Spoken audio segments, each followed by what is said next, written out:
नमस्कार, आप देख रहे हैं इंडिया न्यूज और मैं हूं आपके साथ पराग गुप्ता। मध्य प्रदेश में जैसे जैसे उपचुनाव नजदीक आ रहा है, टिकट को लेकर पार्टी कार्यालय और पदाधिकारियों के पास दावेदारों की दौड़ बढ़ती जा रही है। बीजेपी में भी टिकट को लेकर घमासान मचा हुआ है। पृथ्वीपुर के बीजेपी कार्यकर्ता प्रदेश अध्यक्ष वीडी शर्मा से मिलने पहुंचे और स्थानीय प्रत्याशी को टिकट देने की मांग की। कार्यकर्ताओं ने कहा कि बाहरी व्यक्ति को टिकट देने से हर बार हार मिलती है। तो वहीं पार्टी दफ्तर में बैठक के लिए पहुंचे खंडवा के दिवंगत सांसद नंद कुमार सिंह के बेटे हर्ष सिंह ने कहा कि बैठक में उपचुनाव वाले चारों जिले के कार्यकर्ताओं और समाज के हर वर्ग के नेता को बुलाया गया था। उपचुनाव को लेकर वीडी शर्मा से मिलने पहुंची पूर्व मंत्री अर्चना चिटनिस से कहा कि पार्टी जो जिम्मेदारी देगी उसे बखूबी निभाऊंगी। कांग्रेस में खंडवा लोकसभा सीट के लिए टिकट के लिए दावेदारों के बीच घमासान मचा हुआ है।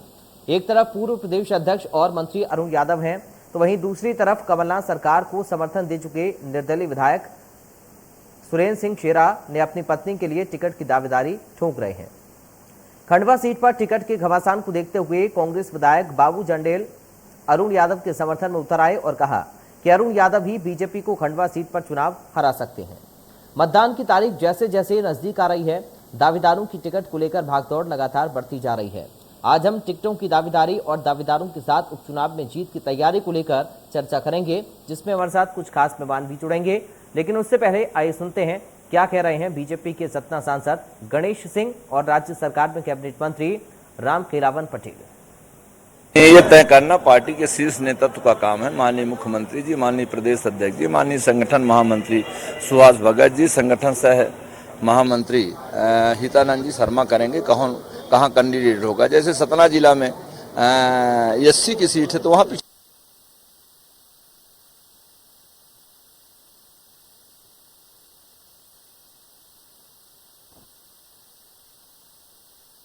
आइए अब सुनते हैं उपचुनाव में दावेदारी को लेकर क्या कह रहे हैं कांग्रेस नेता और विधायक बाबू जंडेल और कमलनाथ को समर्थन देने वाले सुरेंद्र सिंह शेरा। अरुण यादव जी का समर्थन है। अरुण यादव जी सीट जीतेंगे। प्रदेश के अच्छे लीडर है, सभी है उनकी खंडवा में। युवा कांग्रेस में मेरी वाइफ, जिसका मैं टिकट पा रहा हूँ, मध्य प्रदेश महिला कांग्रेस की सचिव रही है 3 साल और जिला पंचायत सदस्य रही है कांग्रेस पार्टी की। काम करेंगे, उनके आदेश का पालन करेंगे। अरुण यादव जी का कांग्रेस के नेता है, उनके जो भी मार्गदर्शन देंगे वो तो हम चलेंगे।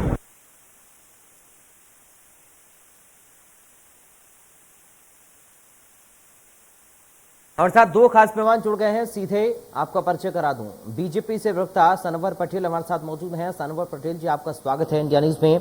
राम पांडे कांग्रेस पार्टी से प्रवक्ता हमारे साथ मौजूद हैं। राम पांडे जी, आपका स्वागत है इंडिया न्यूज में। सबसे पहले शुरुआत कर रहा हूं सनवर पटेल जी, आप ही के साथ। दावेदारों की दौड़ है सर, किस तरह से पार्टी मैनेज कर रही है? उम्मीदवारों का चयन कैसे होगा? सभी अपनी अपनी दावेदारी पेश कर रहे हैं।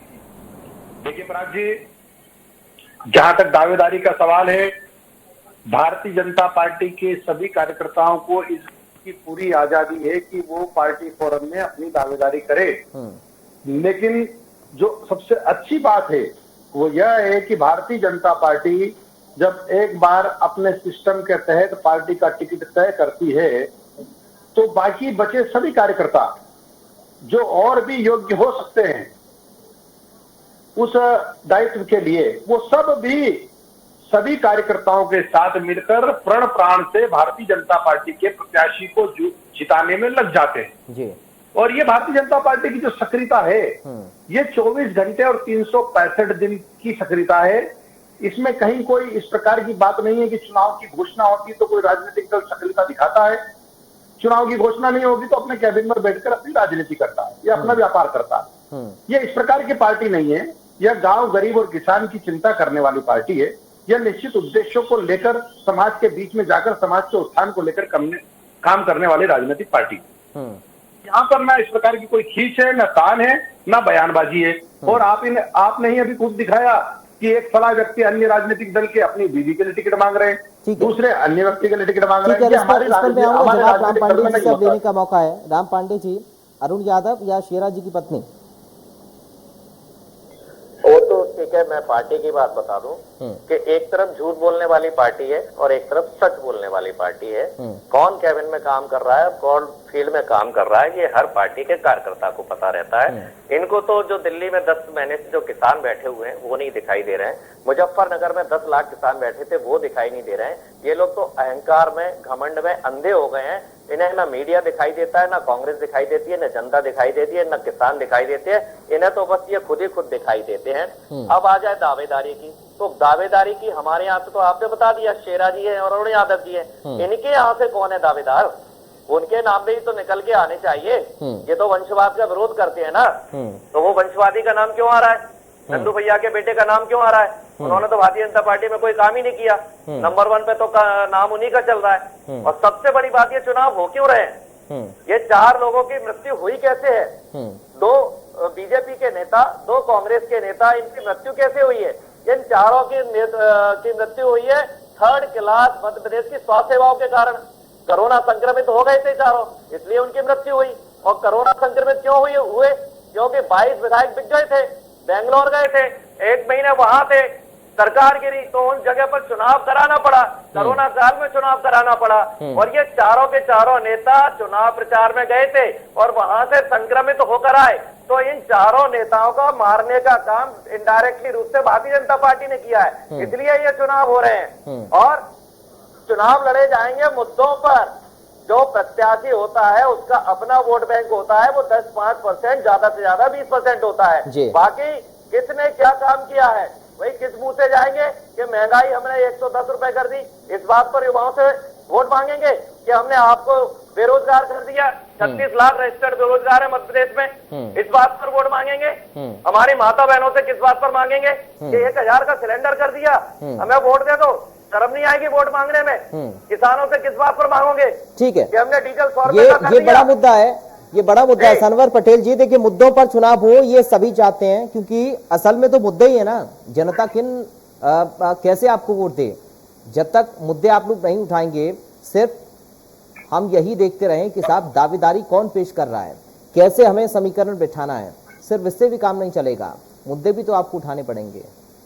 पराग जी, मैं आपको बहुत ही स्पष्ट बताना चाहता हूं कि भारतीय जनता पार्टी का एक ही मुद्दा है, विकास का मुद्दा, गांव, गरीब और किसान के उत्थान का मुद्दा। जैसे हमारे सम्माननीय राम पांडे जी बोल रहे थे, तो ये राम पांडे जी की अपनी पार्टी की समस्या है। हमारे यहाँ तो आंतरिक लोकतंत्र है, हमारे यहाँ हर कार्यकर्ता को टिकट मांगने का अधिकार है। जब तक प्रत्याशी तय नहीं हो जाता, हर व्यक्ति टिकट मांग सकता है। और राम पांडे जी की पार्टी में क्या होता है ये सबको पता है। वहां जब प्रत्याशी तय होने के बाद एक व्यक्ति चुनाव लड़ता है और बाकी लोग क्या करते हैं ये सबको पता है। तो ये हमारे संगठन की विशेषता है। यह कार्यकर्ता आधारित पार्टी है, पूरी पार्टी एक है और पूरी पार्टी 24 घंटे 365 दिन सक्रिय मोड में रहती है। और हमारे जो सामने हैं डॉक्टर राम पांडे जी जिस पार्टी के प्रवक्ता हैं, आज उनकी पार्टी का नेतृत्व कहाँ है? ना मध्य प्रदेश में कहीं है, ना राष्ट्र में कहीं है। उन्होंने राष्ट्र में दिल्ली और मुजफ्फरनगर की बात की, तो मैं उनको बताना चाहता हूँ कि आप 10 साल पीछे मत जाइए पांडे जी, आप वर्तमान में देखिए कपिल सिब्बल जी क्या बोल रहे हैं और आपके जो गुलाम आजाद साहब क्या बोल रहे हैं। आपकी क्या स्थिति है? आप चले थे सिद्धू जी को मुख्यमंत्री बनाने, आपने अमरिंदर सिंह जी को खो दिया। अरे साहब, आपके पास नेतृत्व नहीं है, मध्य प्रदेश में कमलनाथ जी नहीं है, परिस्थिति ऐसी है कि कांग्रेस का कोई पालनहार नहीं है। आप कह रहे हैं कि भारतीय जनता पार्टी में स्थितियां कांग्रेस की खराब है। या कांग्रेस में जैसे प्रत्याशी तय होगा तो जूतम पेड़ होगी, लड़ाइयां होगी, वहां कोई किसी का निर्णय नहीं मानता है। हमारी अनुशासित पार्टी है, कार्यकर्ता आधारित पार्टी है। जो भी प्रत्याशी तय होगा उसका नाम है कमल का फूल। भारतीय जनता पार्टी यहाँ कमल का फूल चुनाव लड़ता है। भारतीय जनता पार्टी का आम कमल तो उनके पास भी है ना, वहाँ व्यक्ति चुनाव लड़ता है, वहाँ संगठन नाम की चीज नहीं। ठीक है, चलिए राम पांडे जी अब ये बता दीजिए सर, खंडवा में कैसे आप लोग जीतेंगे? क्योंकि देखिए बीजेपी की सीट वो रही है, लंबे समय तक बीजेपी के सांसद वहां पर रहे हैं। ऐसे में आप लोगों की क्या तैयारी है, क्या रणनीति है वहां के लिए? और उम्मीदवार भी मैटर करेगा, मुद्दे भी मैटर करेंगे, दोनों चीजों को समन्वय कैसे पार्टी बैठा रही है? जी जी जी, मैंने आपको पहले ही बोल दिया था, ये अहंकारी और घमंडी लोग हैं, इतने घमंड में चूर हो चुके हैं कि इन्हें कुछ नहीं दिखाई देता। इन्हें कमलनाथ जी भी नहीं दिखाई देते हैं, इन्हें कोई मीडिया नहीं दिखाई देता है, इन्हें कांग्रेस का कोई कार्यकर्ता नहीं दिखाई देता है, किसान नहीं दिखाई देता है। भोपाल में हर वर्ग आंदोलन कर रहा है, अतिथि शिक्षक का आंदोलन कर रहे हैं, देश में रेलवे कर्मचारी आंदोलन कर रहे हैं, एमपीवी के कर्मचारी का आंदोलन कर रहे हैं, बीएसएनएल के कर्मचारी का आंदोलन कर रहे हैं, आशा कार्यकर्ता का आंदोलन कर रही हैं। इनको दिखाई कौन दे रहा है? और जहां तक कैंडिडेट की बात है, इनकी नजर रहती है कांग्रेस में जो टिकट मांगते हैं उनको नहीं मिले तो उस पर लार टपकाती हैं ये इन पे तो है ही नहीं नेता। इनके नेताओं का काम है दरी बिछाना। ये कांग्रेस के नेताओं पर नजर गड़ा के रखते हैं कि कांग्रेस के जिस नेता को टिकट नहीं मिलेगा उसको हम दे देंगे। ये लार टपकाने का काम है। पिछली बार कई जगह कर चुके हैं, भिन्न में कर चुके हैं, कई जगह कर चुके हैं। ये कांग्रेस के नेताओं को, लेकिन मौका तो आप ही देते हैं ना फिर। जी, मौका तो आप ही देते हैं अपने कार्यकर्ताओं को नाराज करके। जी, 10 साल थी हमारी केंद्र में सरकार, बताइए कौन सा नेता छोड़कर गया था? एक भी नहीं गया ना। अब क्यों जा रहे हैं? लालची लोग जा रहे हैं जिनको मंत्री बनना है और 35 करोड़ लेना है। तो सर ये तो आपकी पार्टी का भी फॉल्ट है कि ऐसे नेताओं को आपने इतने सालों तक पार्टी में रखा जिनको सिर्फ पद का लालच है। आपने ऐसे नेताओं को इतने सालों तक पार्टी में रखा जिनको सिर्फ पद का लालच है। आपने ऐसे नेताओं को अपनी पार्टी में क्यों रखा जिनको सिर्फ पद का लालच है? जी, इन्होंने क्यों रखा कल्याण सिंह को? इन्होंने क्यों रखा उमा भारती को? ऐसे तो सारी पार्टियों में आप कोई ना कोई नेता देखेंगे सर, सभी पार्टियों में आपको ऐसे नेता मिलेंगे। और सिर्फ ऐसे नेता नहीं जिन्होंने एक बार पार्टी चेंज की है, कई बार घर वापसी भी हुई है। ये माथे पे किसी का नहीं लिखा रहता, वो परिणाम बताता है। ठीक है। यदि जो 10 साल तक कांग्रेस जब केंद्र में सत्ता में थी उस समय जो छोड़कर नहीं गया और अब जो छोड़कर जा रहा है, इसका मतलब वो मंत्री पद का लालची और 35 करोड़ का लालची है, इसलिए अब वो जा रहा है। ठीक है, यदि किसी को शिकायत थी तो वो उस 10 साल में भी जाता। उस समय भी सोनिया गांधी जी अध्यक्ष थी, उस समय मनमोहन सिंह जी प्रधानमंत्री थे, उस समय भी राहुल गांधी नेता थे। चलिए पांडे, ठीक है पांडे जी, पटेल साहब जवाब देना चाह रहे हैं इसका। चुनाव होता है मुद्दों पर, चुनाव होगा महंगाई और नहीं, इस पर मैं एग्री करता हूँ, चुनाव मुद्दों पर होना चाहिए, चुनाव मुद्दों पर होना चाहिए। पटेल साहब जवाब देना चाह रहे हैं, बोलिए सर। महंगाई पर होगा, बेरोजगारी पर होगा चुनाव। ठीक है, पटेल साहब बोलिए। देखिए, कांग्रेस के प्रवक्ता जी जो हमारे साथ बैठे हैं उन्होंने मान लिया है कि हमारे नेता लालची होते हैं, हमारे नेता बोलते नहीं, क्योंकि संगठन आपके पास है नहीं। अब मुद्दा है कि कमल की आप कहाँ हैं? कमल का फूल जनता के बीच में है चुनाव लड़ने के लिए। कमल के फूल के नेता जनता के बीच में, जिसका दर्द कांग्रेस के नेता को इसलिए हो रहा है कि उनके जो कमलनाथ जी हैं वो कहीं दिखाई नहीं दे रहे। अब आप बता दीजिए पांडे जी कि कमलनाथ जी कहाँ है? ये टिकट कौन तय करेगा? आपका प्रदेश के अध्यक्ष कौन है? जी, अब आपको कमलनाथ जी के दर्शन करना है तो कृपया करके कल आप कांग्रेस कार्यालय चले जाइए, आपको दर्शन हो जाएंगे। ऐसा मत करिए, पटेल साहब अगर कांग्रेस कार्यालय चले गए तो एक नई सुर्खियां हो जाएगी। मैंने बोला ना आपकी आंखों पर। पांडे जी, अगर पटेल साहब कांग्रेस कार्यालय चले गए तो एक ब्रेकिंग न्यूज हो जाएगी फिर। कमलनाथ जी को देखिए, दर्शन करना है कमलनाथ जी को, कल कांग्रेस कार्यालय चले जाए, वहाँ दर्शन हो जाएंगे। चुनाव होगा मुद्दों पर, चुनाव होगा। 110 रुपए का पेट्रोल देकर आप जनता का खून क्यों चूस रहे हैं? चुनाव होगा डीजल 100 रुपए का देकर आप किसान को क्यों मार रहे हैं? चुनाव होगा 1000 रुपए का गैस सिलेंडर देकर आप हमारी माता बहनों को क्यों मार रहे हैं? हो रहा है या नहीं हो रहा है? अच्छा ठीक है पांडे जी, मैं आ रहा हूँ आपके पास, मैं लौट रहा हूँ। पांडे जी मैं लौट रहा हूँ आपके पास, पांडे जी मैं लौट रहा हूँ। पटेल साहब जल्दी से अपनी बात पूरी करिए। खराब होगी। पटेल साहब बात पूरी करिए अपनी। चिल्लाकर 404 से आप 2 पर ले आए थे और 44 पर ले आए चिल्ला कर। इसलिए चिल्लाइए मत, तथ्यों पर बात कीजिए। कमलनाथ जी, आपने मान लिया कि 1 साल से नहीं थे। अगर उनको देखना है मीडिया के साथियों को तो कल वो आएंगे कांग्रेस कार्यालय पर। जनता से उनका लेना देना नहीं है, ये आपने मान लिया। अब राष्ट्रीय अध्यक्ष जी कौन है? राष्ट्रीय अध्यक्ष जी कहाँ है? हम नहीं बोल रहे, कपिल सिब्बल जी पूछ रहे हैं, उनकी बात का तो जवाब दे दीजिए। वो बेचारे कानून मंत्री रहे देश के, उनके बुजुर्गियत का कुछ तो लिहाज करिए साहब। उनको बता दीजिए कि राष्ट्रीय अध्यक्ष कौन है आपका। अच्छा ठीक है, कौन है राष्ट्रीय अध्यक्ष? ठीक है ठीक है पांडे जी, मैं आपके पास आ रहा हूं, लेकिन उससे पहले पटेल साहब एक सवाल मेरा ये है, पृथ्वीपुर, जोवट और रैगांव को लेकर क्या है रणनीति पार्टी की, कैसे जीतेंगे?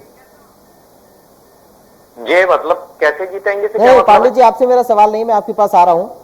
पटेल साहब, आपके उम्मीदवारों को लेकर सवाल मेरा है, क्योंकि देखिए अगर पृथ्वीपुर की हम बात करें, चौथे नंबर पर यहाँ पर बीजेपी के प्रत्याशी रहे थे, इसके साथ ही जोवट की बात करें, रैगांव की बात करें, क्या रणनीति आप लोग बना रहे हैं यहाँ पर? पृथ्वीपुर और रैगांव तीनों ही विधानसभा के उपचुनाव पर भारतीय जनता पार्टी बूथ स्तर तक सक्रिय है और आज से नहीं, वो 24 घंटे 365 दिन सक्रियता रखने का काम करती है और तीनों ही विधानसभा के उपचुनाव भारतीय जनता पार्टी भारी बहुमत से जीतने वाली है।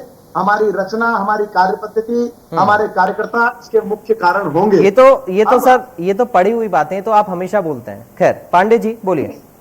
जी, मैं वही बोल रहा हूँ, ये चुनाव है एक झूठ बोलने वाली पार्टी और एक सच बोलने वाली पार्टी। और चारों विधानसभा में आप देखिए, ये वंशवादियों को टिकट देने की बात कर रहे हैं आप चारों पर। पृथ्वीपुर सुनील नायक का परिवार टिकट मांग रहा है, मतलब इनके पास जो एक्चुअल कार्यकर्ता है उस पर विचार नहीं कर रहे हैं, या वंशवादियों को या जो कांग्रेस से जाते हैं उनको ये टिकट देने की बात करते हैं। और चुनाव होगा महंगाई पर, बेरोजगारी पर, अपराधों पर, दुष्कर्म पर, जहरीली शराब पर, डेंगू मलेरिया से जो लोग मर रहे हैं, ऑक्सीजन की कमी से जो लोग मर रहे हैं, प्रदेश की सड़कें उखड़ी पड़ी हुई है, जर्जर पड़ी हुई है, थोड़ी सी बाढ़ में सारे पुल बह गए, किसी को सजा नहीं। रोज वल्लभ भवन में और सतपाड़ा भवन में कर्मचारी अधिकारी रिश्वत लेते पकड़ के जा रहे हैं, दलाली दनादन चल रही है।